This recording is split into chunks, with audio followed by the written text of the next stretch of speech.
Hello, welcome dans ce nouveau numéro de Life Stories. Aujourd'hui dans Life Stories, un invité extraordinaire. Il ne vit plus au Sénégal depuis une trentaine d'années, mais c'est un Sénégalais, il est souvent là. On l'a chopé pendant qu'il était là. Un numéro très spécial parce qu'aujourd'hui on va beaucoup parler football. Un nom qui est très connu, peut-être que les gens n'arrivent pas encore à mettre un visage sur ce nom-là. Un enfant du Sénégal qui est derrière des milliers et des milliers de stars du ballon rond, notamment derrière un grand monsieur qui lui doit son succès. On va rencontrer aujourd'hui un homme extraordinaire qui va nous parler de sa passion pour le foot, mais aussi qui va nous parler de tous les joueurs qu'il a eu à côtoyer.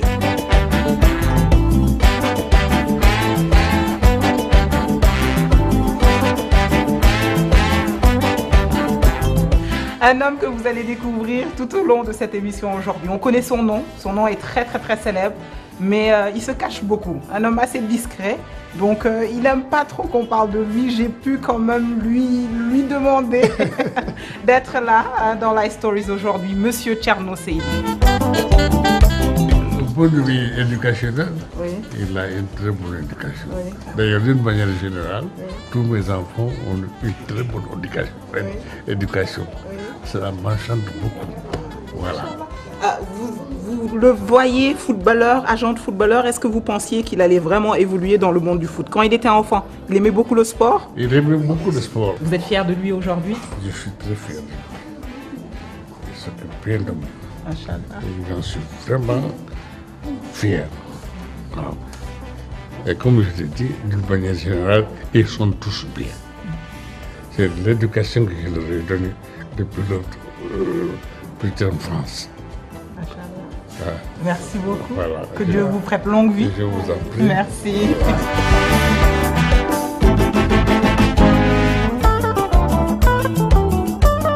C'est un réel plaisir de tourner avec Thierno Seydi et de vous trouver là à la maison.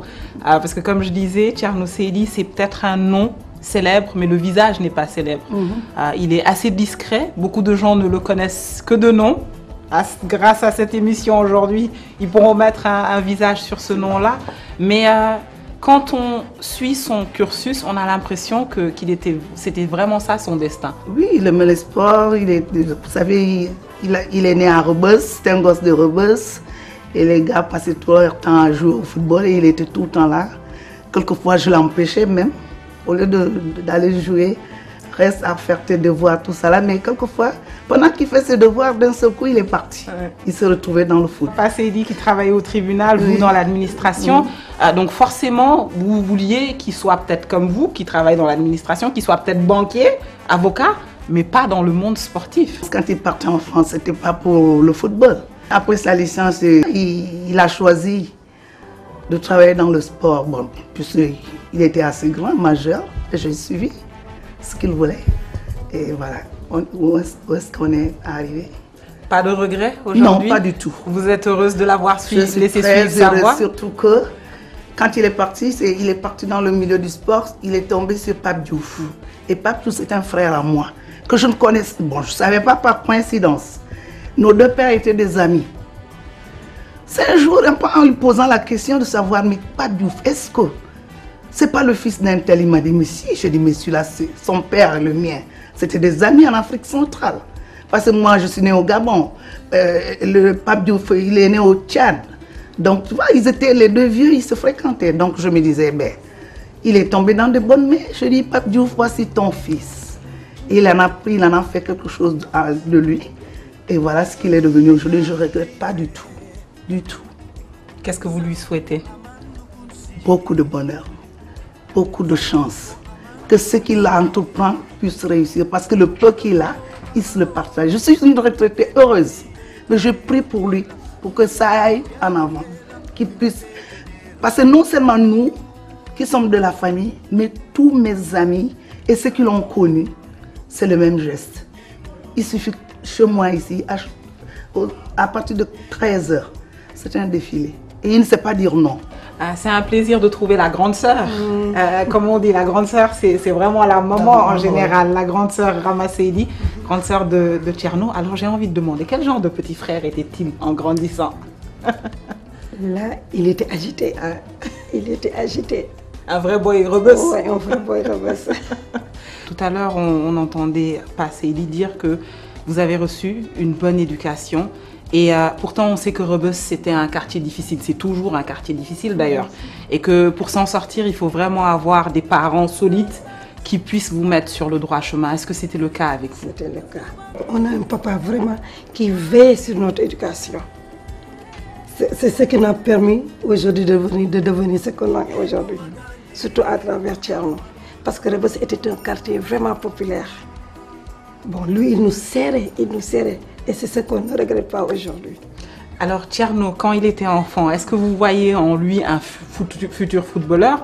Ou alors c'était juste parce que c'était un sport d'enfant, parce que c'était un sport de quartier, vous vous êtes dit non, c'est juste une chose qu'il est en train de faire pour le moment, mais en grandissant, ça va lui passer par. Bon, très tôt, on a décelé chez lui qu'il était fait pour être aujourd'hui un grand sportif.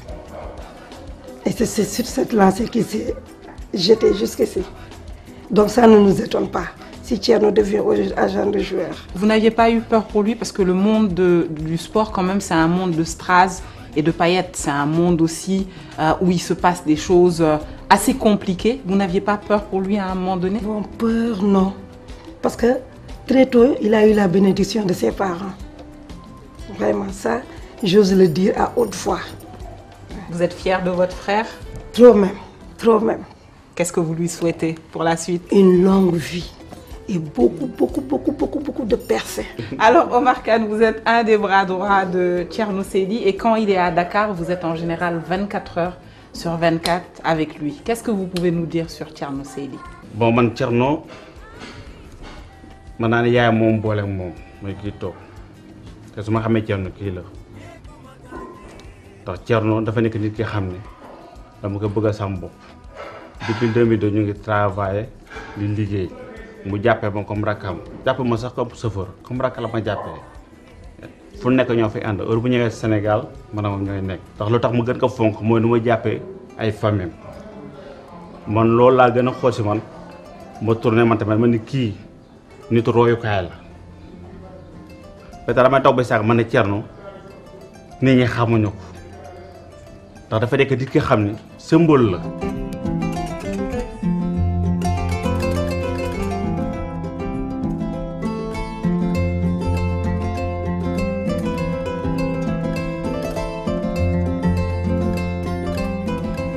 yow ngay goro ci moom ndax moom mooy denc sa doom bu jigéen. waaye bi ñu dugg see léegi ne dafa mel ni yow la gën a nopp ka sa doom de. dafa mel ni jàppewu la goro. déedéet yàlla dafa yàgg ak jaamam.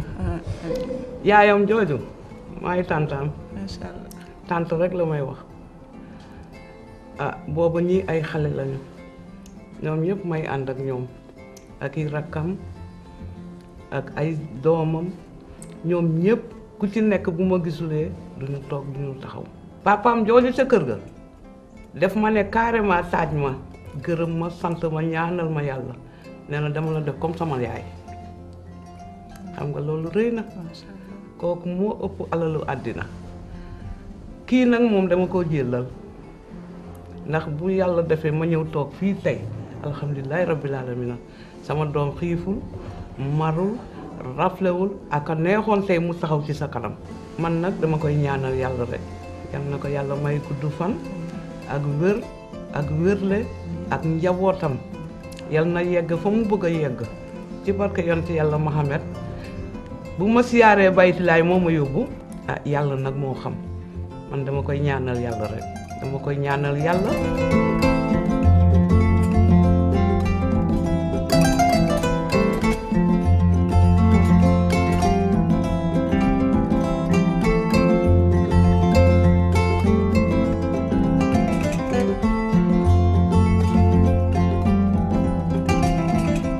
Monsieur Diène, c'est un plaisir de pouvoir vous rencontrer et discuter avec vous. On retrace le parcours de Thierno Seydi et on sait tous qu'après l'éducation de base à la maison, la deuxième étape, c'est l'éducation à l'école, surtout à l'école primaire.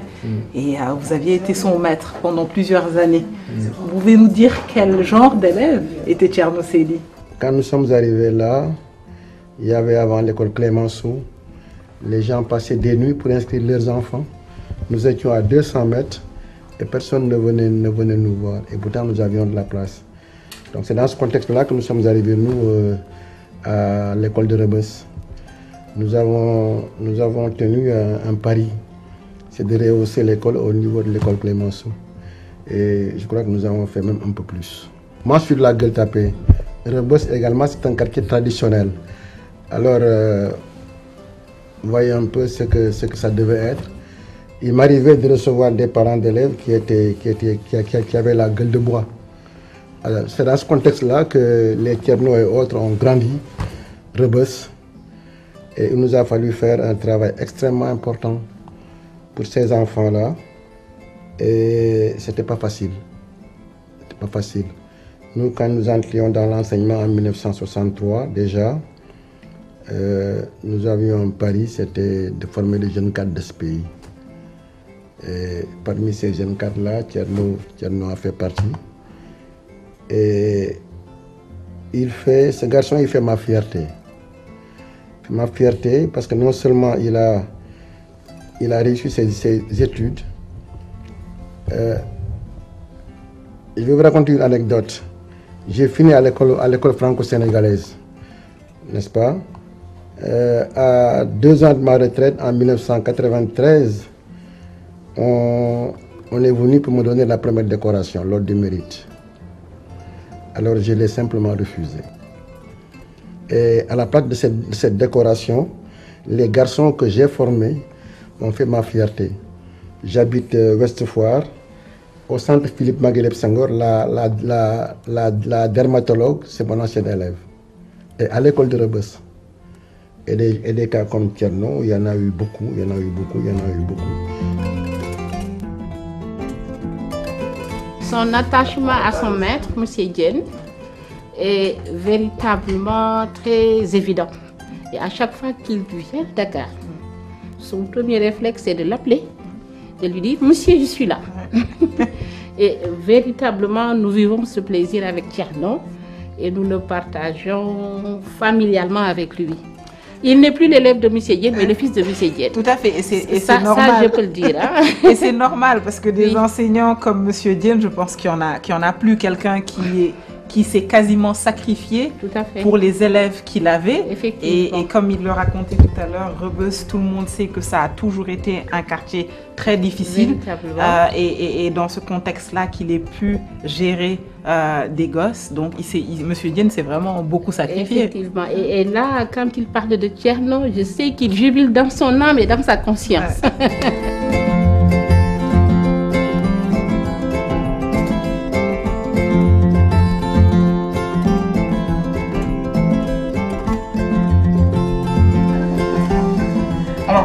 Madi Touré, le président de Génération Foot, qui, en dehors du foot, est un ami. Oui. Vraiment un ami. Ah, ça se voit, la façon à laquelle tu as défoncé des. T'as vu comment c'est? Voilà, quand je rentre chez moi, je n'ai pas l'impression d'être chez quelqu'un. Je suis chez moi. Et je tenais à ce qu'on vienne le voir, parce que c'est quelqu'un pour moi. Et en dehors, comme je disais tantôt, en dehors des relations professionnelles, c'est un ami. C'est un ami avec qui je partage beaucoup de choses, beaucoup de valeurs. C'est pour ça que je tenais à ce qu'ils viennent témoigner dans cette émission, mais tout en sachant que tu n'en diras pas trop. Les 400 coups, les 400 coups. On est surtout venu pour les 400 coups. Nous, on a envie de savoir entre Rebeuss et la Médina tous les coups là qu'il faisait. Il faut nous raconter. Ce que je dirais déjà sur le monsieur, bon, vous savez, témoigner sur Thierno, c'est très facile. Moi, ce qui m'a beaucoup, je dirais, ce que j'aime en lui, sincèrement, c'est sa modestie et sa personnalité. Mais c'est un homme aussi, je peux dire, compliqué quand c'est pas clair. Mais quand c'est clair, c'est vraiment un oignon. Et vraiment, c'est un ami quand même d'une trentaine d'années. Et s'il est arrivé aujourd'hui à ce niveau, je pense que c'est un travail de longue haleine. Il s'est battu. Et pour arriver à ce niveau, je dirais aussi que c'est une fierté pour moi. Je l'ai toujours dit, il fait partie des meilleurs. Pourquoi il fait partie des meilleurs? C'est le sens du travail, son honnêteté. et son humilité. Bon, il y a chacun a un jugement personnel sur Thierno Seydi, mais ce que je retiens en lui, c'est sa modestie, sa gentillesse, parce que à chaque fois aussi je l'ai sollicité, j'ai sollicité sa poche, il était là, sans regarder. Et voilà pour moi l'amitié. Et c'est pas un ingrat, il pense toujours aux autres. Il pense aussi à mon avenir, parce qu'à chaque fois qu'il a pu faire partir un de mes jeunes, quand tu as un ami, il pense à ton avenir, ça veut dire que c'est quelqu'un de bien. Il a beaucoup de respect pour sa femme, pour ses enfants. Quand il parle de ses enfants, il a les larmes aux yeux. Et je lui dis toujours, parce que ce qu'il n'a pas eu, lui, il est en train de donner à ses enfants. Quand je parle de ses enfants, je parle aussi de sa maman. Parce que je sais que Thierno est très famille. Tout ce qu'il a, il le partage avec sa famille. Alors, Madi Touré, qui dit amitié de 30 ans dit forcément que ça a démarré au début de l'adolescence. Et qui dit adolescence, de jeunes garçons, dit forcément 400 coups. Tu peux nous raconter une petite anecdote? Ouais, une petite anecdote. D'où sort Thierno Seydi? Il sort de Rebeuss. Ouais. C'est un gars qui aime bien se bagarrer. Bon, comme j'ai dit tout à l'heure, c'est l'injustice. Mais c'est quelqu'un qui s'énerve très vite et qui peut taper. Bon, anecdote, bon, je ne peux pas citer de nom. Il y a eu un gars, je pense, qui s'est mal comporté. Et quand il est arrivé dans mon bureau, la première des choses, quand le gars lui a tendu la main, il a failli le frapper. J'ai dit, mais calme-toi, Thierno. Après, mais par la suite, c'est même lui qui a ramené le gars chez lui. Pour montrer qu'il peut s'énerver tout de suite, mais il a un grand cœur.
Je suis étreint par l'émotion parce que Rebeuss, c'est en moi.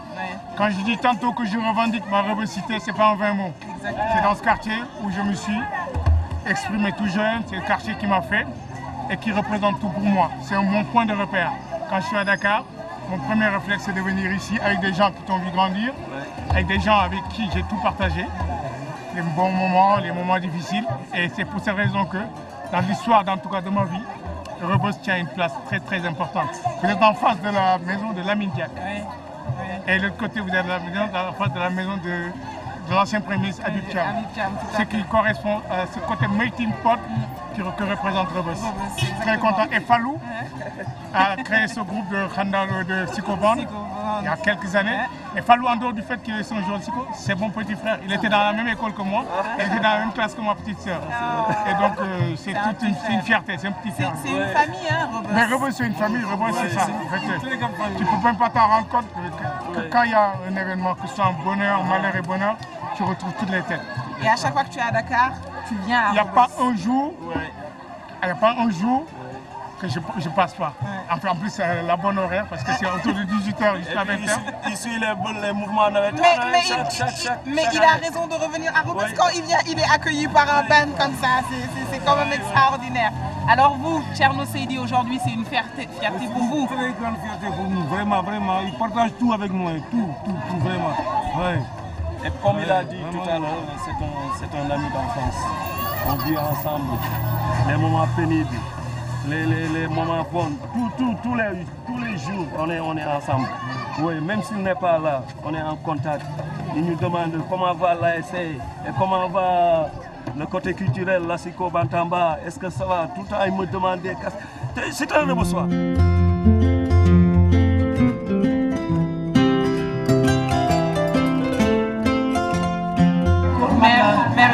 waaw ñu ngi la fi fekk nga dëkk Rebeuss donc bokk ci ñi nga xamante ni gis ngeen Thierno Seydi juddoo seen kanam yaroo seen kanam tey jii boo leen di wax ci Thierno Seydi lan ngeen di wax ci moom.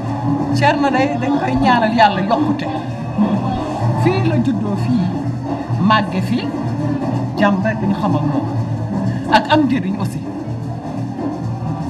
amul lu mu dul def ci secteur Rebeuss ñun Rebeuss lañ ko mën a témoigner ndax fi la ñu dëkk amul lu mu dul def lu mu yéemoo def ci Rebeuss lu ne lay defal ku ne man mi taxaw mënoon na ko ci bañ a fekk ndax yaayam mu ngi woon fii ak papa képp ku ci am sa soxla faj na ko te ma sàmba du ko yëg ma dem ba du ko yëg loolu daal la ñu xamante ci Thierno demul fenn bu jógee këram dugg na fii lu ko war macha allah dina ko def dañ koy ñaanal yàlla daal gudd fan ak wér ak yokkute ndax xam nañu bu yokkoo kat dina baawaat loolu rek lañ koy ñaanal.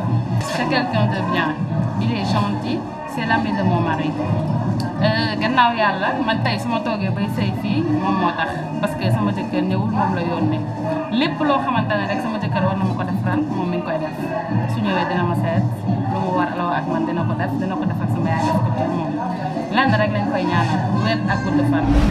première année am xandaan dafa ñëw fii nekk latéral bu dóor daal bu baax sax mën na fa wan bul foo ne moom agent la dafa mënoon football la loolu moom mën naa ko seede léegi comme dañoo amoon ay entraîneur fii ñun dañoo xawoon nekk ay booy yoo xam ne maire bi daf ñu gàtte woon maire Fissa Mama lañu bon gars yi xaw ñu am nañu def daal léegi mu gedd dem Sandiane mais dañ ko daan topp di ko daan moo leen gën a métti dina ñëw dina baax mais comme dafa bëggoon xandaal mu dem ba ñu war ko defaral licence Sandiane mu band tànkam ne dafa gaañu ñu andi leen licence bi ñu dañ ko mu ñëw toog supporté xandaal deuxième toj bi nag mooy ñun dañuy invité suñu géel yi amuñu lu ñu jëndee dara mu dem sàcc ginnaaw papa ci guddi ñu dugal leen ci saak ñu génn buntu kër yi daje baal boobu si toj la moo ci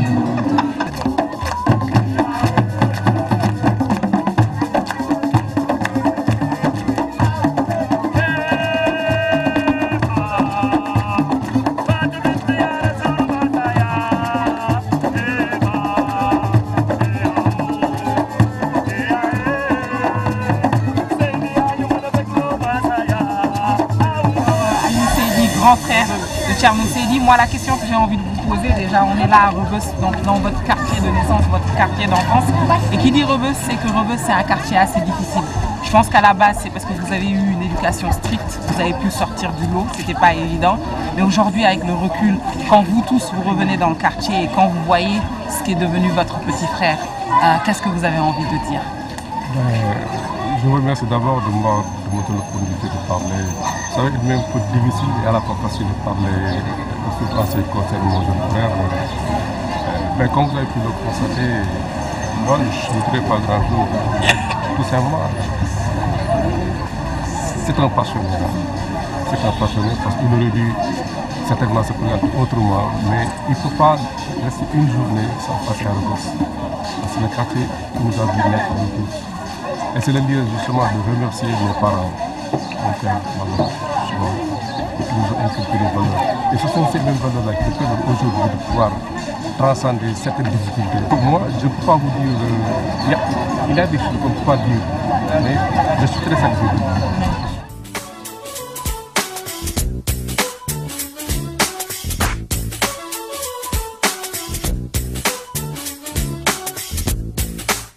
Thierno, alors là, je crois que ça s'appelle Avenue du Sénégal. Pourquoi? Je ne sais pas. Je suis né, j'ai trouvé que c'était Avenue du Sénégal. Ouais. Mais voilà, Thierno, l'enfance de Thierno est là. C'est la maison, ma maison de naissance. Ouais. C'est là où j'ai vécu, qui est devenu un grand bâtiment. Ouais. Et qui est accolé au magasin Orca. Ouais. Ouais. Et avant, c'était de grands bâtiments. Ouais. Kai, c'est de Yala, Kai. Elle habitait juste en face de l'école Rebeuss, tu vois. Donc on a fait l'école primaire ensemble. Et c'est vraiment une très grande amie, une des rares très grandes amies d'école. Et très brillante aussi. Elle était brillante. Oui, dans la classe de M. Jane aussi. Oui, j'ai toujours été première dans ma classe. C'est vrai en plus. En plus, parce qu'elle était brillante. Elle était brillante, voilà, c'est ça. Et elle était sapeur. Elle était boy Rebeuss. Vrai boy Rebeuss. Alors Awa, c'est quoi quand vous revenez 30 ans, 40 ans en arrière dans ce quartier-là? Qu'est-ce que ça vous fait? Vraiment. C'est comme avant. Vraiment, il n'a pas changé. Ses amis qui fréquentaient avant, jusqu'à présent, ils les fréquentent. Vraiment. Il n'a pas du tout changé. Nous, on a défini, mais non. Même maintenant, il est vieux. Il dit que je suis vieux, mais il est plus vieux que moi. Ici, c'est là où tout a démarré pour toi. Parce que tu es né, tu as grandi ici, c'est ton quartier. On s'est rendu compte que de toute façon, tu avais Rebeuss dans le sang. Et Rebeuss t'avait aussi. Et donc on croise des gens qui t'ont vu naître, notamment M. Saliou Seck. Saliou Seck Boguediam. Il faut toujours le rajouter parce qu'il fait quand même un des personnages les plus populaires à la radio au Sénégal. Donc son nom ne laisse pas les gens indifférents.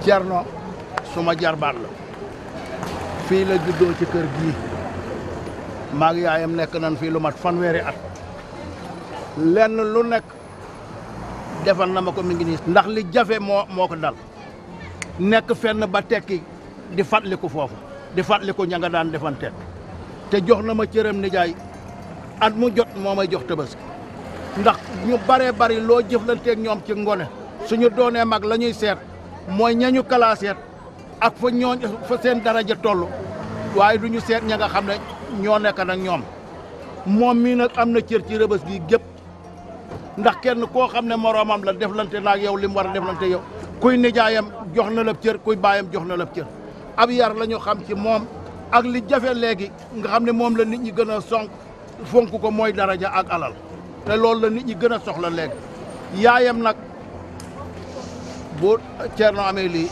na ko gërëme yaayam ndax ku nekk fii ci Rebeuss xam nga nangoog yaayam xam nga njàmbaar ak yaayam fii leen liggéeyee ba retraité kon nag na sant yàlla bu baax.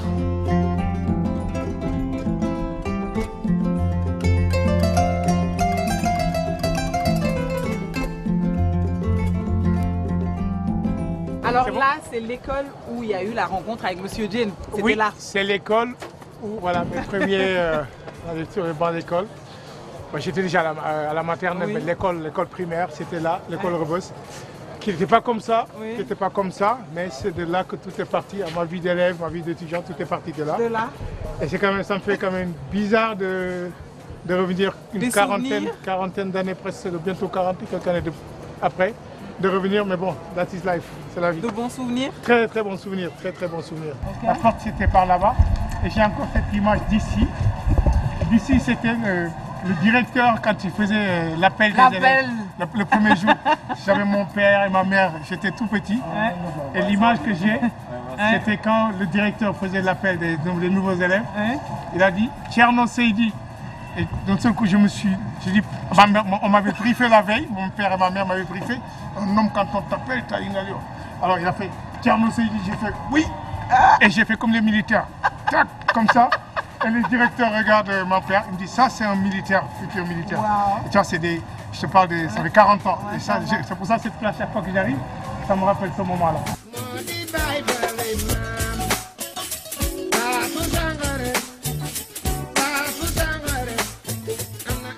C'était ma première classe. Wow. CIA. À l'époque, CIA. Bon, maintenant ils ont mis CP parce que je crois que CI n'existe plus.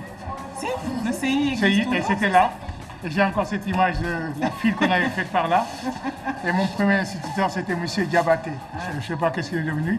Peut-être qu'un jour, à travers votre reportage, je le verrai en ce cas. J'ai encore M. Diabaté barbu. Et j'étais dans cette classe avec Malik Ndiaye. Malik Ndiaye qui est actuellement le directeur de cabinet, je crois, du ministre de la Poste. Oui, il est dans les antiques. Voilà, et Malik Ndiaye, son père était le directeur de cette école. M. Ibrahim Ndiaye, paix à son âme. Voilà. Et donc de là, je suis passé. On était CI. On va faire et là, je suis très ému, tu vois. Je suis pris par une petite émotion. Wow. Les souvenirs de l'enfance. Et là, je suis ému. Ouais. Et là, c'est... Beaucoup de choses se sont passées ici. Je suis très ému.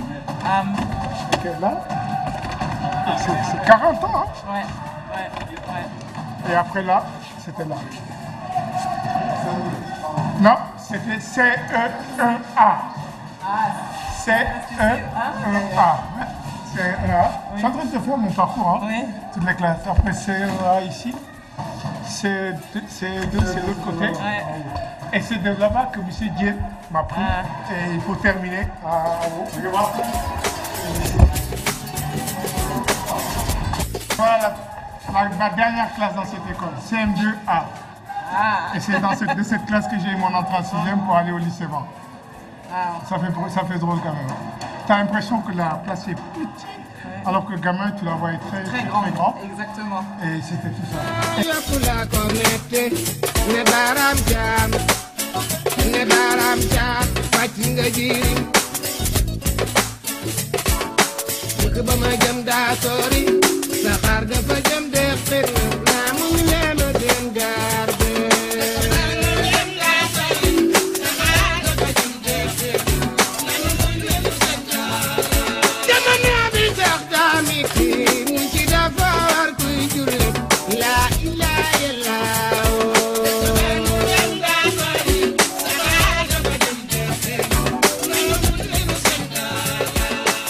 On ne peut pas tourner Life Stories avec Thierno Seydi et ne pas parler à un grand monsieur. Et c'est un honneur et une chance de l'avoir à Dakar parce qu'il est juste de passage. Et c'est un honneur quand même de prendre 5 minutes de son précieux temps et lui demander de nous parler de Thierno Seydi. Déjà, monsieur Pape Diouf, moi je voudrais vous demander comment est-ce que vous aviez détecté en Thierno cette passion pour le sport, mais cette passion pour le football? Je crois que c'est presque une autodétection, je dirais. C'est Thierno qui m'a approché à une époque où c'est vrai que j'étais très sollicité par beaucoup de jeunes africains. Et très rapidement et très tôt, j'ai vu chez lui un garçon plein d'entre-gens, plein d'enthousiasme, amoureux aussi du sport et plus particulièrement du football, et qui souhaitait près de moi apprendre un peu plus le métier d'agent et progresser dans ce métier. J'ai vite donc décelé chez lui en tout cas ce complément, j'allais dire ce pendant dont j'avais peut-être besoin. Et sans autre forme de procès, oui, j'ai pu avec lui, disons, faire ce grand bout de chemin que nous avons pu faire. Et pourquoi lui et pas les autres? Thierno, dès qu'on le voit, on voit chez lui ce garçon qui ne recule pas, qui préfère avancer toujours.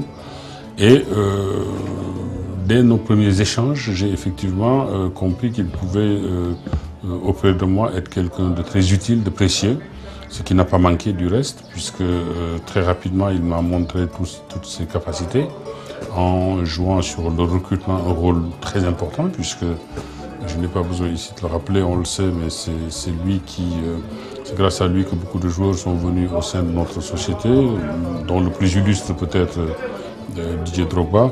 Donc je pense que c'est une question de, comme je dirais trivialement, une question de feeling, une question d'intuition. Et je ne me suis pas trompé. C'est vrai que Thierno a beaucoup de qualités, même si je pense que de temps en temps, il ne serait pas peut-être une mauvaise chose qu'il rafraîne un peu son trop plein d'enthousiasme, qu'il se contrôle un peu plus, puisqu'il a tendance, c'est vrai, à y aller franco. Or, dans ce métier, il y a des moments où effectivement, il faut savoir rouler à 200 à l'heure, prendre le temps de rétrograder au virage. Il ne le fait pas toujours, mais bon. Des regrets, des remords par rapport à certaines choses qu'il aurait faites, qu'il aurait pu faire, ou alors vous êtes quand même fier de lui aujourd'hui? Non, je pense qu'il a fait tout ce qu'il fallait faire. Après, nous tous, évidemment, dans notre parcours, il y a des moments où on aurait pu faire mieux les choses, on aurait pu faire autrement les choses. Sans doute lui-même, il est mieux à même de dire exactement là où il a pu peut-être commettre quelques erreurs, ou simplement par empressement, ou parce qu'il était talonné par les circonstances et qu'il n'a pas pris le temps nécessaire pour réfléchir. Mais globalement, très honnêtement, je pense que notre compagnonnage a été plutôt très fructueux. Et lorsque pour moi il s'est agi de quitter la société pour aller à l'Olympique de Marseille, outre le fait que j'étais prêt à l'emmener avec moi à l'Olympique de Marseille, mais il a préféré rester puisque certains garçons étaient très habitués à lui. Il est resté et je pense que en restant au sein de la société, il a su effectivement la faire prospérer en association avec deux autres garçons, dont l'ancien directeur financier du Paris Saint-Germain, Pierre Frollo, et Etienne Mendy, ancien professionnel aussi. Je crois qu'il a su jouer ce rôle tampon. Il a su jouer ce rôle un peu, je dirais, de conciliation entre mon départ et la continuation de la société de manière très heureuse, oui. Des milliers de jeunes rêvent de devenir un grand Pape Diouf, d'autres rêvent de devenir un Thierno Seydi. À ces jeunes-là, qu'est-ce que vous leur donnez comme conseil? Je ne sais pas si je peux donner des conseils à quelques-uns ou aux jeunes. Je crois que c'est Françoise Dolto qui disait que le destin de l'homme est plus ou moins fixé autour de 7 ans et qu'après c'est une affaire de circonstances heureuses ou malheureuses. Je crois qu'il en va de chacun, de son entre-gens, de chacun de ses objectifs, d'aller le plus loin possible dans ses projets. En fait, de conseil, je crois que dans tout, il n'y a pas un métier où le sérieux n'est pas requis, il n'y a pas de métier où l'autosatisfaction ne doit pas être bannie, il n'est pas de métier, je dirais, ou de rêve qui n'appelle pas de la part, en tout cas, de l'auteur de ce rêve, d'une conscience de tout faire au mieux. Donc, je n'ai pas à vrai dire de conseils. Pour ma part, j'ai toujours reposé ma démarche sur 2 piliers. La première, c'était que tout ce que je faisais, c'était d'abord par conviction profonde. Et la deuxième, c'était que je me reposais sur ce que j'ai appelé un principe. Mais le principe qui a nécessairement une contrepartie, puisque quand un principe n'a pas de contrepartie, ça reste un préjugé. Donc, pour ma part, si j'ai effectivement à donner ici ou là une recette, à supposer qu'on puisse l'appeler comme ça à des jeunes, je leur dirais simplement de nourrir chez eux la conviction qui permet d'aller le plus loin possible et le principe qui permet, me semble-t-il, de garder sa dignité. Merci beaucoup, Monsieur Pape. Merci à vous. En espérant vous avoir vous-même comme invité dans Life Stories très bientôt, Inch'Allah. Avec plaisir. Merci.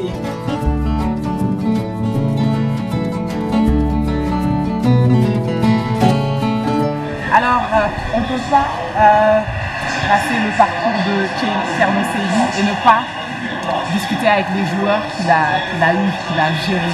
Alors, c'était quel genre d'agent pour toi il t'avait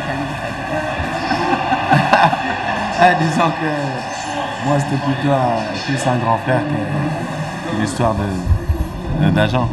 Je pense que nous avons été liés dès mon plus jeune âge, parce que la première fois qu'il m'a vu, j'étais même pas professionnel. C'était un match qui avait été organisé par Eusebio. Et donc voilà, c'est là qu'on s'est connus la première fois.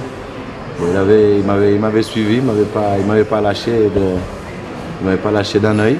Et on s'est retrouvés quelques années après pour que les choses soient beaucoup plus professionnelles. On a commencé à travailler ensemble, de Bruges à Auxerre, de Auxerre à l'Inter. Donc voilà, c'est surtout une histoire d'amitié fraternelle entre un jeune frère et un grand frère, plus qu'une histoire d'agent à joueur. Ouais. Et si tu devais parler de l'homme aujourd'hui, qu'est-ce que tu dirais à propos de l'homme? Réussite, parce que il a été persévérant.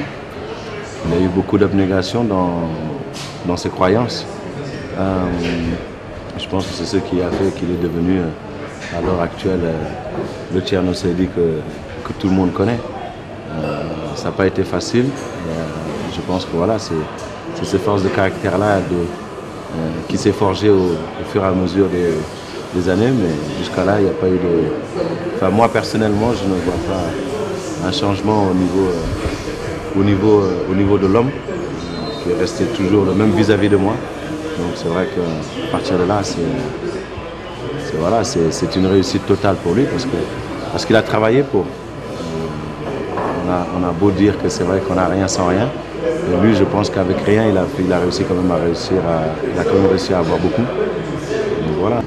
Thierno, Fadiga, la première fois que tu l'as vu, qu'est-ce que tu as vu en lui? Qu'est-ce qui t'a poussé à vouloir travailler avec lui? Le talent, tout de suite le talent. Le talent, c'est les Wolofs disent sur le cœur du Kotara Fed. Tout de suite, quand j'ai vu le pied gauche, il dit celui-là, je ne le lâcherai pas. Et comme il l'a dit lui-même, je n'ai pas lâché.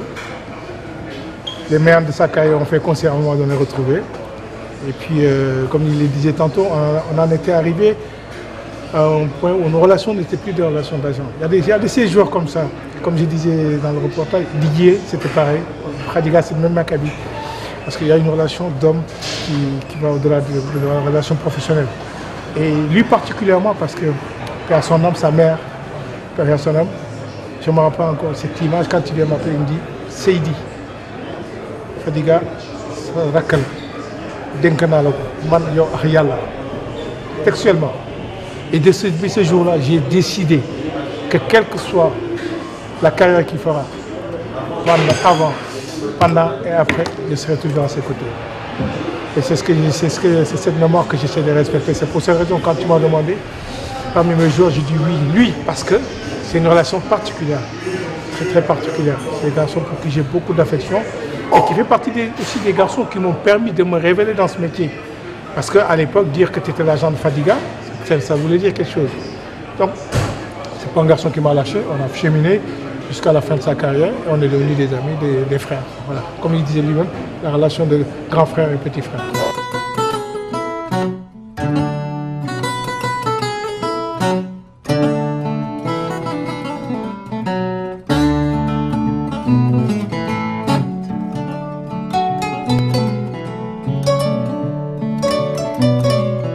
Alors Tcherno, une journée très riche en émotions parce qu'on est retourné sur les lieux où tout a démarré.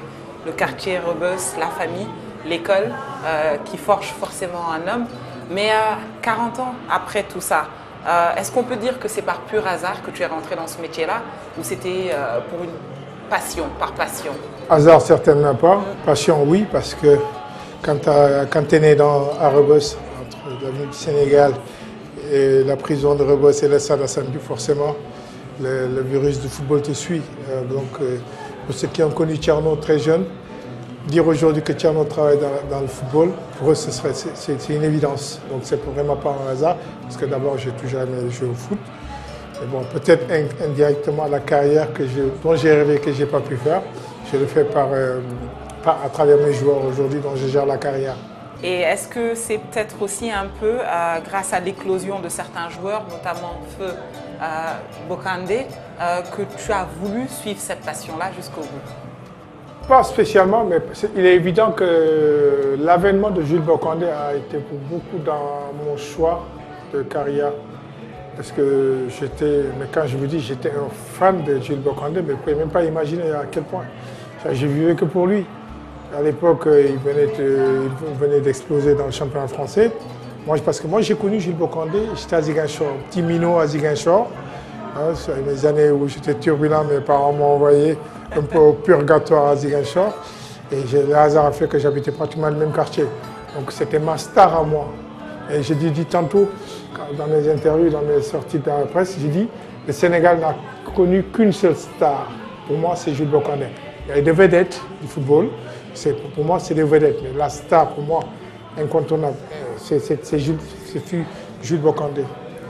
Et d'ailleurs, en parlant de Bokandé, on te voit là avec lui et Pape Diouf. Oui, ça c'était. C'est une photo qui confirme ce que je viens de dire parce que c'était l'année où l'épopée de 2002. Et ça, cette photo date de 2002 et je crois que c'était l'après-match du Sénégal.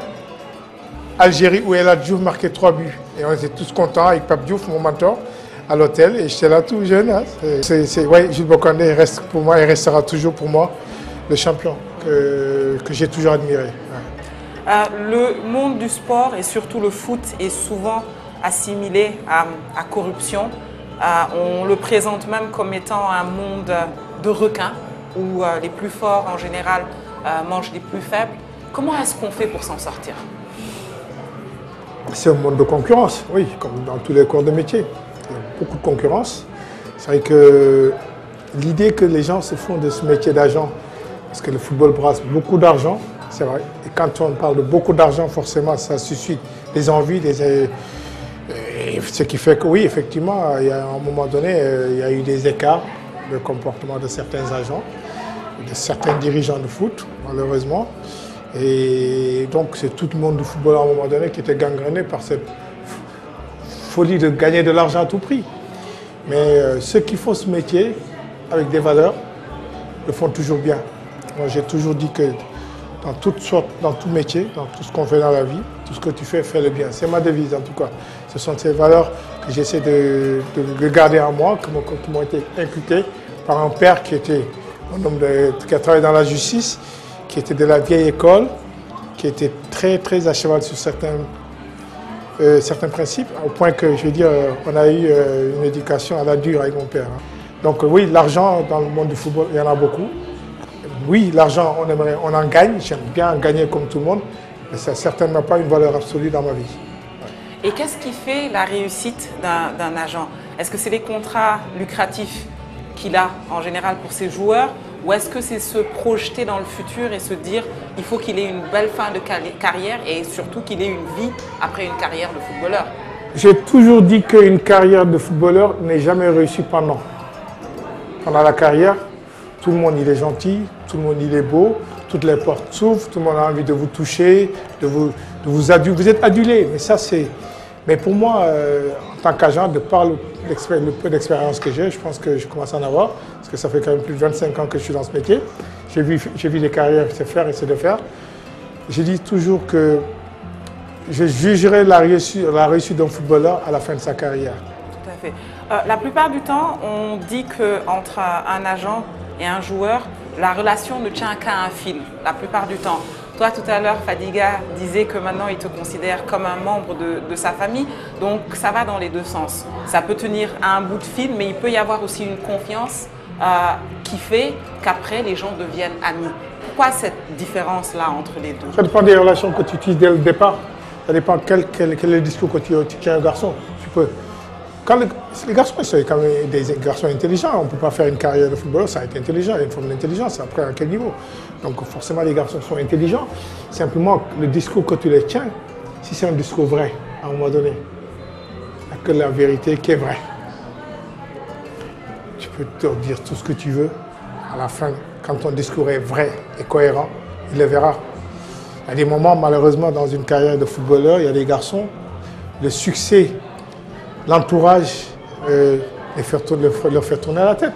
Et la résultante, c'est quoi? À un moment donné, ils ne t'écouteront pas parce que ton discours est un peu lourd dans leurs entendements, parce que c'est il faut qu'ils me lâchent les baskets. Alors que toi, tu es sûr de ce que tu dis.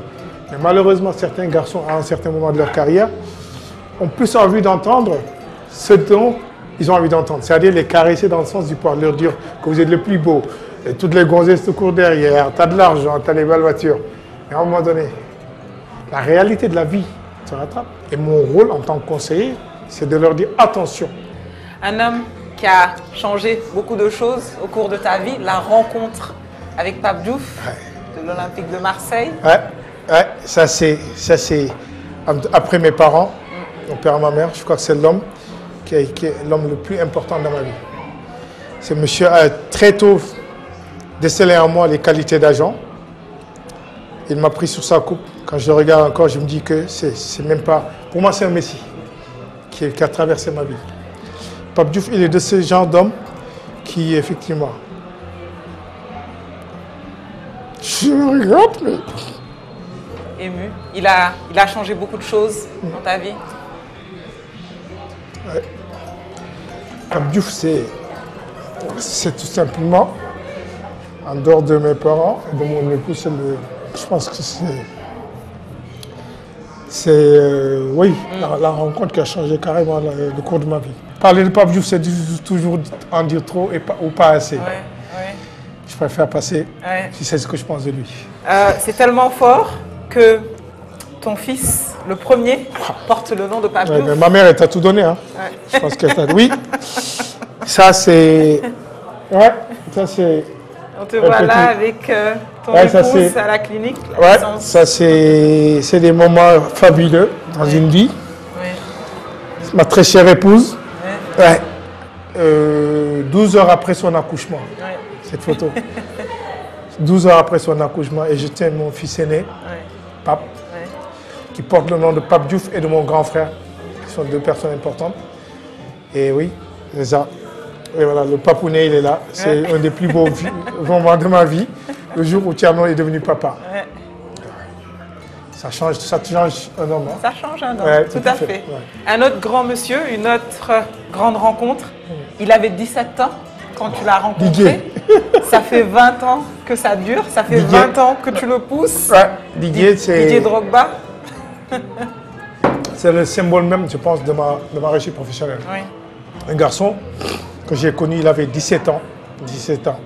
Et qui est venu vers moi tout simplement lors d'un échange pour me dire qu'il n'avait personne qui s'occupait de lui. Et ce jour-là, je lui ai dit, t'inquiète pas, je vais m'occuper de toi. À l'époque, je travaillais avec Pape, c'était Pape qui était l'agent titulaire de la boîte, le patron de la boîte. Et il a cru en moi. Et on a tissé des relations aujourd'hui qui vont même large, au-delà du football. Je suis le parrain, c'est le parrain de ma fille, je suis le témoin de son mariage. Je suis l'homme de confiance, oui, je peux dire l'homme de confiance parce que ce que je sais de Didier et ce que j'ai eu à faire avec Didier, je ne pense pas qu'il le fera un jour avec une autre personne. Ce garçon est arrivé à un tel niveau, au niveau planétaire, c'est une star planétaire. Je l'ai connu, il avait 17 ans et demi, 18 ans. Il est rentré dans sa 18e année. Et voilà un garçon qui, avec le temps, 20 ans après, est toujours resté le même avec moi. Aujourd'hui, Didier a 38 ans. Il connaît le métier d'agent parce qu'il n'a pas besoin de le pratiquer, parce qu'il connaît les règles du jeu. Il parle anglais mieux que moi. Il connaît peut-être beaucoup plus de choses dans les meilleurs du football que peut-être moi. Les sponsors, tout. Mais quand tu l'appelleras, il te dira oui, oui, oui. Ok, d'accord, mais appelle Tcherno. Didier m'a fait gagner des commissions que je ne pense même pas mériter. Quand la dernière prolongation de son contrat à Chelsea, j'étais à Dakar, tranquillement, en train de passer mes vacances, et le président l'a abordé pour qu'il prolonge son contrat avec ses monuments. Et 2 jours avant, je me rappelle, on discutait et je lui disais, cette fois-ci, on va demander le temps. Il dit, cette fois-ci, actuellement, je marche fort, il faut taper haut. Donc on avait tapé une barre. Il m'appelle 2 jours, il me dit, le président l'a appelé pour lui proposer au-delà de ce que nous on attendait. Et le président lui dit, je ne négocie pas, je suis tellement content, je te donne le temps. On était même sur un salaire, qui faisait un des plus gros salaires à l'époque à Chelsea. Et comme ça, je n'ai rien fait. Et le président lui dit, le directeur manager général t'appellera pour finir les derniers détails et signer. J'étais à Dakar, il m'appelle. Il me dit, le gars m'a appelé, il m'a dit, demain il veut me voir, le patron. Je dis, pourquoi? Il me dit, il veut que je signe. Il est arrivé, le gars lui a dit, oui, tu vas signer? Il dit, mais je ne signe pas. Il me dit, Tcherno n'est pas là, mon agent. Et en rigolant, il m'appelle, il me dit, oh, Dakar c'est bien, mais viens prendre ton argent. Tu te rends compte? C'est extraordinaire. Ça m'a valu la plus grosse commission que j'ai touchée et je n'ai même pas pipé un mot. J'ai pris mon avion, j'ai débarqué à Londres, j'avais fait 10 minutes dans les bureaux pour regarder, on a signé le contrat, je suis reparti. Et j'ai dit, ça m'a valu la plus grosse commission à ce jour que j'ai touché un agent, en tant qu'agent. Donc c'est vous dire la personnalité et la relation quasi filiale que j'ai avec ce garçon, qui est d'une fidélité. Il est d'une fidélité, tu ne peux même pas imaginer. Aujourd'hui, Didier peut faire tout seul. La dernière pub Turkish, j'étais à Paris, j'ai mis à Galatasaray, et les gars sont venus avec une proposition ferme et écrite. Il les a dit, c'est magnifique, appelez Tcherno. C'est ça qu'on appelle une relation franche. Parce que ce garçon s'est rappelé qu'à un moment donné dans sa carrière, si je n'étais pas là, on n'en serait pas là. Et pour moi, le plus bel hommage que j'ai reçu de ce garçon, c'est devant le président de la République de Côte d'Ivoire, l'année où il gagne le Ballon d'Or. Tout son peuple était là. J'ai été content, tout le monde, c'était le premier Ballon d'Or africain et ivoirien. Et devant le président, il a dit aux Ivoiriens, merci pour tout ce que vous avez fait pour moi. Ce Ballon d'Or, je vous le dédie. Je le dédie à l'État de Côte d'Ivoire qui était à l'époque en guerre. Oui. Mais je voudrais profiter de votre présence devant le président de la République pour dire merci à quelqu'un qui aujourd'hui, si je suis là à vous présenter ce trophée, c'est grâce à un monsieur que vous voyez à côté de moi, que personne ne connaît, qui s'appelle Tcherno Seydi. J'étais là, pour moi c'est le plus bel hommage que j'ai reçu. J'en avais les larmes aux yeux. C'est plus ou moins pour t'expliquer, c'est la relation quasi filiale que j'ai à ce garçon. Qu'est-ce qui fait le secret de ce duo-là, Tcherno Seydi et Didier Drogba? Sa devise c'était quoi avec moi? On vit ensemble, on meurt ensemble. Il a dit dès le début. On vit ensemble, on meurt ensemble. Ça a été toujours son discours. Et c'est ce qu'il a continué. C'est ce qu'il a continué. Il a été l'objet de plusieurs attaques des plus grandes sociétés d'argent. Didier est arrivé à un moment donné, si je dirais que c'était la star planétaire. toutes les grosses structures, toutes les grosses boîtes l'ont attaqué. Mais il a dit, si la personne qui est avec moi aujourd'hui, qui est Thierno Seydi, n'était pas là, on ne parlerait pas de moi. Il fait de toi président délégué de sa fondation. Qu'est-ce qui a changé dans ton métier avec cette superbe carrière de Didier Drogba? C'est tout, c'est la reconnaissance au niveau international. Le dire, c'est vraiment pas manquer de respect à mes autres joueurs, pour qui j'ai beaucoup d'affection et de respect. Mais il est évident que oui, Thierno Seydi a atteint ce rayonnement sur le plan mondial parce que ça a été l'agent de Didier Drogba. Moi, j'ai un portefeuille de joueurs de 70 joueurs. Mais c'est même des fois gênant vis-à-vis de certains de mes joueurs. Parce que quand le journaliste vient m'aborder, il me dit l'agent de Drogba, oubliant que j'en ai d'autres. Je peux comprendre des fois que ça puisse gêner, même moi des fois ça me gêne, mais c'est tellement une évidence qu'après les gens s'y font. Ceux qui ne l'ont pas compris, c'est que voilà, soit ils ne cherchent pas à comprendre, ou bien ils ont. Voilà. Mais Didier, pour moi, c'est même plus une histoire de joueur. C'est plus une histoire de joueur. Il m'a fait président délégué. Didier m'a fait rencontrer beaucoup d'hommes d'État, pratiquement dans tous les palais africains. Le jour où il gagne la Ligue des Champions, quand il marque le dernier tir au but, dans la minute qui ont suivi, j'ai reçu le coup de fil de 5 chefs d'État qui étaient devant leur télé et qui criaient. J'étais même surpris. Quand on te dit, Monsieur Thierno Seydi, yes, Monsieur Président, des anglophones, tu te dis, attends, c'est quand même des chefs d'État.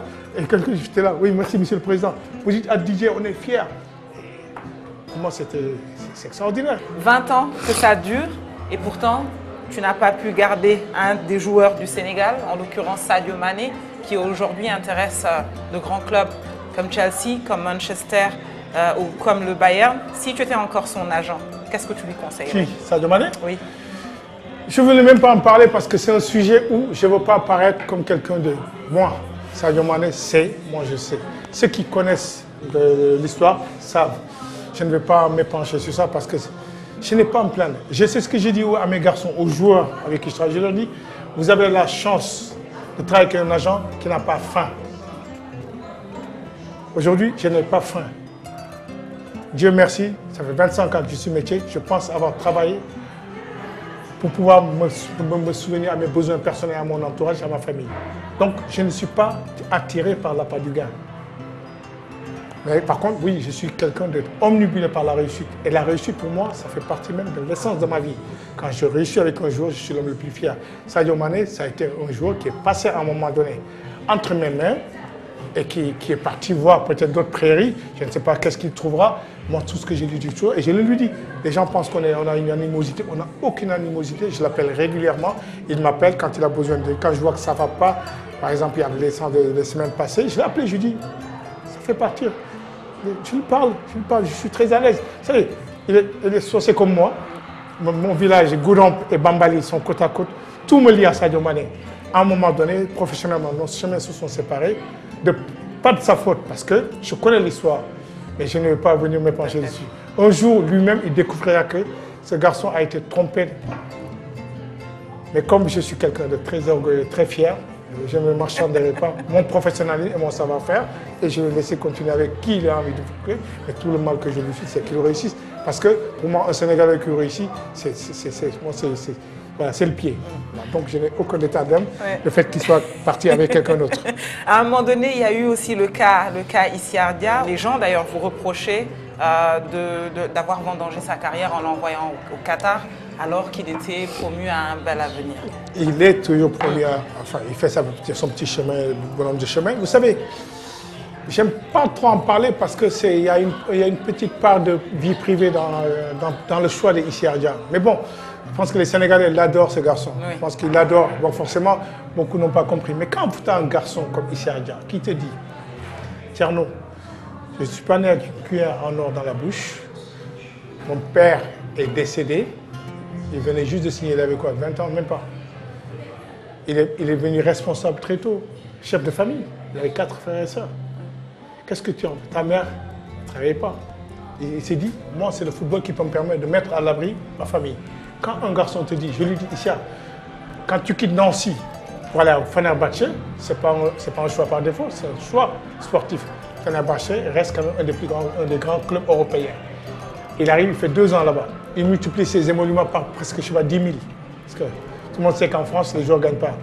Ce garçon gagne puis ses émoluments. Après, il fait 2 ans à Fenerbahçe. La deuxième année ne s'est pas trop bien passée. Un club qatari vient lui offrir un point en or. Je lui dis, Issa, ou on reste ici, il nous reste 2 ans de contrat, mais bon, je pense qu'avec le coach, ça ne passe pas. Ou on retourne en France. C'est l'Angleterre, pour le moment, on n'a rien. Il y a un club qatari qui est venu avec une offre. Voilà, quand il regarde l'offre, il dit, attendez, sérieux? J'ai dit oui. Il dit, ben j'y vais. J'ai dit, bon, après le choix, il me dit, Thierno, c'est un choix que j'ai fait. Je veux mettre ma famille à l'abri. Après le contrat en Turquie, et c'est 4 ans que les Qataris, je peux voir venir. Demain, à la fin de ma carrière, je ne tendrai pas la main. J'y vais. Il te donne des arguments. Tu fais quoi? Je pose la question aux Sénégalais. Quiconque se retrouvait dans cette situation ferait quoi? Oui, non, il va avoir carrière. À la fin de la carrière, on fait quoi? Voilà la raison principale que le garçon a choisie et qui est une raison qui est valable, acceptable. Tout à fait. Alors, je pense que c'est la dernière fois que je m'expliquerai sur ce cas ici à Dia. L'équipe nationale du Sénégal, qu'est-ce qui ne fonctionne pas depuis des années? Quand ça fonctionne, on gagne. On est quand même, on est un peu dur quand même. On gagne difficilement. Oui, mais on gagne. On gagne. Qu'est-ce que tu veux reprocher? C'est vrai que bon, les amateurs de beaux jeux on peut rester sur leur fin. Mais après de là, il ne faut pas jeter tout le... Non, je pense qu'il y a des choses bien. Aliou a la chance de posséder en un temps record une génération spontanée comme celle de 2002. Aliou a la chance, je pense, d'avoir de la matière. Parce qu'il y a une génération spontanée qui est là. Il y a des sacrés joueurs dont tu regardes, ils sont pratiquement la majeure partie titulaires dans leur club. Pour regarder les autres sélections, il n'y a pas autant de titulaires par club que ce qu'on a. Ça veut dire qu'il y a de la matière. Maintenant, il faut que la mayonnaise prenne. La mayonnaise prendra quand les joueurs vont adhérer au discours de l'entraîneur, parce que qu'on le veuille ou pas, c'est les joueurs qui sont sur le terrain. Et l'entraîneur doit faire très attention d'être assez rigoureux et d'être droit avec les joueurs, mais de savoir que c'est eux qui jouent. Moi, j'ai toujours dit au grand entraîneur, c'est celui qui sait tirer sur la psychologie de son joueur. Et bon, je lui souhaite beaucoup de réussite parce que je pense que qui connaît la trajectoire d'Aliou Cissé, il était écrit qu'à un moment donné, il serait sélectionneur. Il l'a en lui. Mais ce conseil, je lui disais, taper sur la partie moi. Et le rigoureux, il faut être rigoureux, il faut savoir tendre la carotte, le bâton de temps en temps, mais mettre toujours en avant le côté rigoureux. C'est un discours qui ne passe pas. Ça ne marchera pas. Mais c'est possible, tu penses, avec cette équipe-là, de pouvoir avoir cette génération 2002 si Aliou Cissé suivait par exemple? Je suis même sûr, je pense qu'on va y arriver, les joueurs. Oui. Il a de bons joueurs. Non, je pense qu'il y a la matière, je pense qu'on va y arriver. Je disais tantôt qu'après le match de Dakar contre le Niger, on va se faire taper. Je disais, on va gagner. Parce qu'on a des... Regardez là, toute l'équipe, la composition de l'équipe du Sénégal. Si les joueurs décident d'aller dans le sens de l'entraîneur, on est une équipe imbattable.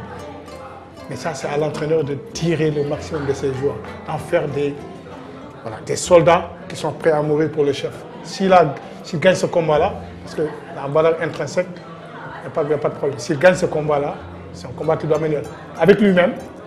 Et puis, s'il le gagne, je pense que ça peut même donner un coup de booster à sa carrière après. Parce qu'il a une génération dorée qui est là. Génération dorée, génération 2002, grâce à un grand monsieur, grand dans tous les sens du terme, tellement grand qu'il avait demandé à être enterré au Sénégal le jour où il ne serait plus là. Je l'appelais Apache, ouais, un grand monsieur aussi, Apache. Pourquoi? Parce qu'avec sa tignasse, je l'appelais Apache. Et c'est extraordinaire parce que quand la Bruno me suivait au Sénégal, qu'on essaie de le présenter à la fédération à l'époque, il y avait Mbaye Ndoye, vice-président, le président Malick Sy Souris, et il y avait Adolphe Gazi. Je le prends, je l'amène chez Mbaye Ndoye. Je présente Mbaye Ndoye, puis le lendemain, on fait une réunion chez le président, dans le bureau du président de la fédération, à l'époque Souris. Et au sortir de cette réunion-là, je pense qu'il avait assez donné des arguments pour convaincre le président. Et qu'en sortant, il me dit, parler de manière vulgaire, excusez-moi parce que il faut faire mon putain. Si je prends cette équipe, je dis Bruno, tu sais qu'on est dernier du classement pour la Coupe du Monde et on n'est même pas sûr d'aller à la CAN. Il me dit, et on passe devant l'Assemblée nationale, je dis Apache, si tu nous qualifies en Coupe d'Afrique et à la Coupe du Monde, on va mettre une statuette à la place de la statuette qui était là-bas. Il me dit, on va la mettre, on va y arriver. Très tôt, il avait envie de ça. Il avait compris la mentalité des Sénégalais. Parce qu'il est venu s'imprégner de la culture sénégalaise. Je me rappelle toujours, je vais la raconter, la veille du match Sénégal-France, il avait son équipe établie. Il avait un seul doute, c'était qui mettre sur le côté, Henri Camara ou Moussa Diagne. Je passe, je le vois, je dis, à part Chalon, il me dit, j'ai l'équipe, mais j'ai qu'un seul point d'interrogation. Je dis quoi? Il me dit, sur le côté, Henri, Moussa. Henri, je sais que, je dis, Apache, qu'est-ce que tu penses? Il me dit, non, j'ai envie de mettre Moussa, parce que j'ai pas envie de perdre ce match. Je lui dis, je suis tout à fait d'accord avec lui. Juste avec toi. À mon avis, sur un match comme ça, tu bats la France, c'est l'exploit. Tu perds, c'est logique. Tu fais un match nul, c'est un super résultat. Assurons. Mais Moussa, et tu sais Moussa, il est un peu foufou, il faut le gonfler. Il m'a dit, t'as raison, je vais l'appeler. Il l'a appelé dans sa chambre. Wow. J'étais là, assis. Et il lui dit, c'est extraordinaire comment il était fort. Il dit, Moussa, mon équipe, elle est là. Le seul doute qu'il y a dans le staff, c'est toi ou Henri. Mais moi, j'ai décidé de te mettre. Quand je suis arrivé au Sénégal, la première chose que j'ai appris, c'est que les Ndiaye, c'est les Gaïndé Ndiaye. Écoute bien, il doit dire, les Ndiaye, c'est les Gaïndé Ndiaye. Alors, d'aucuns me disent, oui, non, mais moi, je prends ma responsabilité et je te regarde droit dans les yeux. Je te dis que c'est toi qui vas démarrer une Coupe du Monde devant 2 milliards de personnes. Regarde-moi dans les yeux. Est-ce que je peux compter sur toi? Ça et toi. Bien sûr, bien sûr. Je dis, écoute-moi bien. Regarde-moi dans les yeux parce qu'un homme d'espoir. Regarde-moi droit dans les yeux et dis-moi que je peux te faire confiance. Moussa l'a regardé et a dit, oui, coach. Pour moi, ce jour-là, c'était un des meilleurs.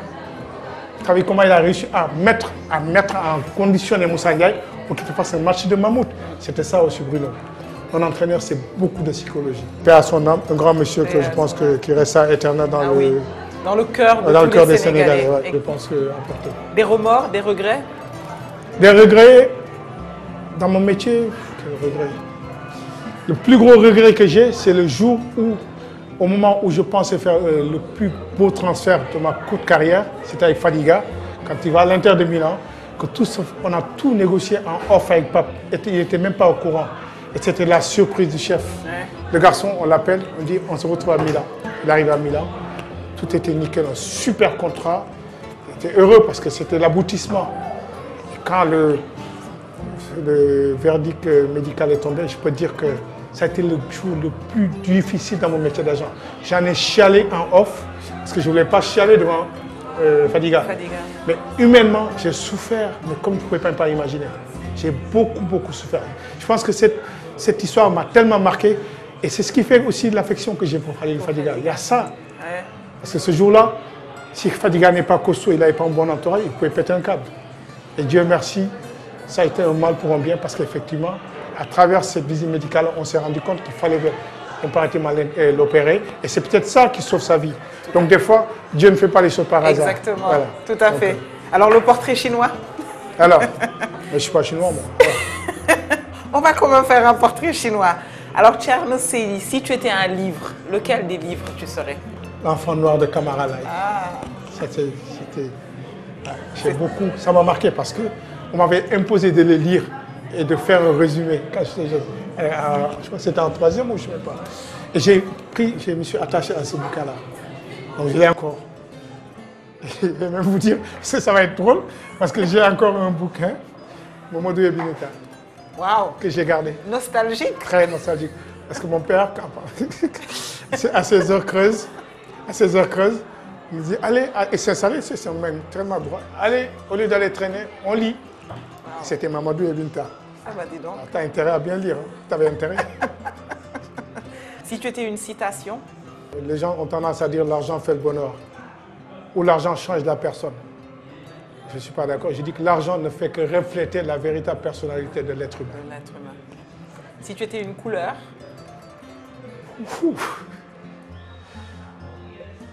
Le bleu. Le bleu? Comme la chemise que tu portes? Oui, je suis très bleu. Si tu étais un pays ou une ville? Dakar. Dakar? Je ne peux pas m'en passer, c'est mon truc. Pourtant, ça fait 30 ans que tu ne vis plus à Dakar. Mais 30 ans, je peux te dire qu'en 30 ans, je crois que j'ai plus passé du temps, depuis 15 ans, j'ai plus passé du temps à Dakar qu'à Paris. Je suis tout le temps. Quand je tourne, des fois, je suis en mission en Afrique, je m'arrête toujours à faire un petit crochet de 48 heures à Dakar. Ouais, Dakar. Si tu étais un métier? Un métier? Avocat. Mon père a toujours rêvé que je sois avocat. Parce que j'étais un justicier dans l'âme. C'est d'où mon caractère belliqueux, parce que je me bagarrais pour les choses justes. Ah, mais tout à l'heure, Madi Touré en parlait d'ailleurs. Oui, parce que je ne supporte pas l'injustice. C'est un truc qui me met hors de moi. Ou bien être plus fort que quelqu'un et lui montrer la puissance. Je n'aime pas que les gens écrasent les gens. Je ne supporte pas qu'on ait envie d'écraser quelqu'un. Moi, ça me met hors de moi, d'où ce tempérament de justicier que j'ai eu très tôt dans ma jeunesse. Si tu étais un plat? Comme un bon, tout bon soit, c'est un caldo avec un bon was et le koucha. Ça. Si tu étais un héros de la lutte pour la démocratie en Afrique? Nelson Mandela, Madiba. J'ai eu la chance de ma vie de lui serrer la main. Et je me rappelle toujours de cette image-là. Quand je lui serre la main, je tremblais. Je tremblais parce que je me dis, ça y est, Thierno Seydi, tu es arrivé au sommet, tu as serré la main à Nelson Mandela. J'étais comme mon enfant à qui on a remis au jouet. Ça, c'est le monsieur qui m'a marqué. J'étais là. Et quand je sors de cette visite, je sors, j'appelle toute ma famille. Ça y est, j'ai rencontré Mandela.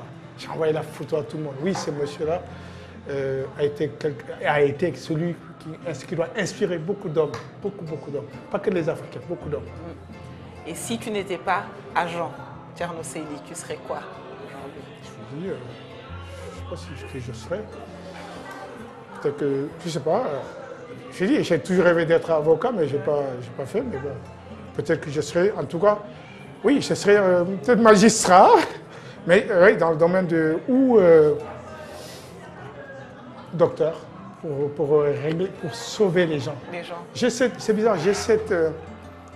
je ne suis pas samaritaine, mais je sais pas, j'ai en moi cette envie d'aider. J'ai envie de vivre, je rêve peut-être, c'est peut-être utopique ce que je dis, mais je préfère rêver. Moi, j'aimerais tellement que tout le monde soit heureux, tout le monde soit bien, que tout le monde partage. Moi, j'aime partager. Il m'est insupportable. Je pense que vous avez vu à Rebeuss. Voilà, je ne peux pas m'en passer. Oui. Je ne peux pas dire non. Et peut-être ça me joue des tours, et malheureusement, c'est comme ça. Ce n'est pas à mon âge que je vais me refaire. Je préfère mourir comme ça. Comme ça.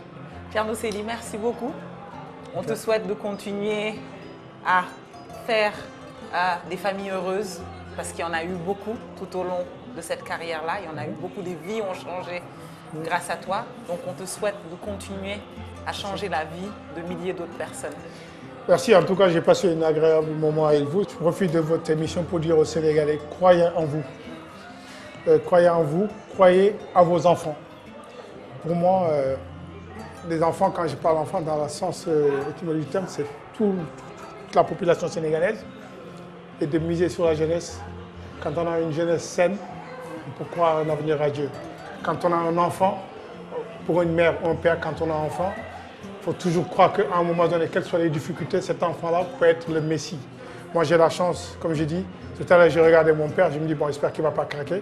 Et je le disais tantôt, j'ai dit, pour moi, le plus bel hommage que j'ai reçu, c'est quand mon père me regarde droit dans les yeux et ma mère assise, ils me disent, on est les retraités les plus heureux de la terre. Ce jour-là, je suis sorti, je fais ouais. Ça veut dire que j'ai réussi à faire quelque chose dans ma vie. Et tout ce que j'ai dit aux gens, comment ils n'y demandez-moi d'être dans la même position que je suis avec mon père. Inch'Allah. Dans les années à venir. Inch'Allah. Voilà. Merci beaucoup. Merci beaucoup. Thank you. Thank you. Merci Vraiment, beaucoup. merci à toi.